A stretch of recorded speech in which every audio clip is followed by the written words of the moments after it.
நம்ம மதுரையில டியூப்ளெக்ஸ் மாடல்ல 4BHK வீடு கட்டிட்டு இருக்காங்க. அதோட இன்டீரியர் ஒர்க்லாம் எப்படி பண்ணிருக்காங்கன்னு பார்க்கலாமா? இந்த வீடு ஃபுல்லாவே சர்க்குலேஷனை பேஸ் பண்ணி டிசைன் பண்ணிருக்காங்க. வீடை எலகண்டா காட்டுறதுக்காக வீட்டோட என்ட்ரன்ஸ்லயே டபுள் ஹை சீலிங் கொடுத்து டிசைன் பண்ணிருக்காங்க. இந்த வீட்டோட எலிவேஷனை ஃபுல் அண்ட் ஃபுல் சிவிலே ஒர்க் பண்ணி ஆர்கிடெக்ட் லுக்ல டிசைன் பண்ணிருக்காங்க. ஸ்டேர்கேஸ் வால இன்டீரியருக்கு தனியா டிசைன் பண்ணாம லைட்டிங்ஸே லிவிங்க ஹைலைட் பண்ணிருக்காங்க. அப்படியே மேல சீலிங்ல பாத்தீங்கன்னா பில்லர் ஸ்லாப் கொடுத்து சிவில்லே டிசைன் பண்ணிருக்காங்க. இந்த கிச்சனை ரொம்பவே ஸ்பேஷியஸா பிளான் பண்ணிருக்காங்க. ஏர் வென்டிலேஷனுக்காக 2 ஜன்னலுமே கொடுத்துருக்காங்க.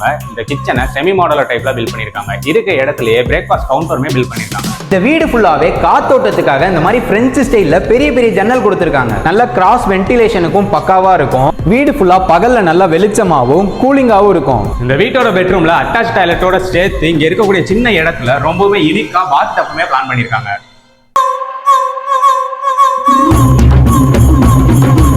இந்த வீட்டை பிசினஸ் பெஞ்ச் தான் கட்டியிருக்காங்க. இவங்களுக்கு கரூர்ல மெயின் பிரான்ச் இருக்கு. ஓவரால் தமிழ்நாடு கன்ஸ்ட்ரக்ஷன் ஒர்க்லாம் பண்ணிட்டு இருக்காங்க. நீங்க வீடு கட்டணும், பட்ஜெட்ல குவாலிட்டியா கட்டணும்னு நினைச்சீங்கன்னா கரூர்ல இருக்க பிசினஸ் பெஞ்சை கான்டாக்ட் பண்ணுங்க. ஸ்கிரீன்ல நம்பர் கொடுக்குறேன்.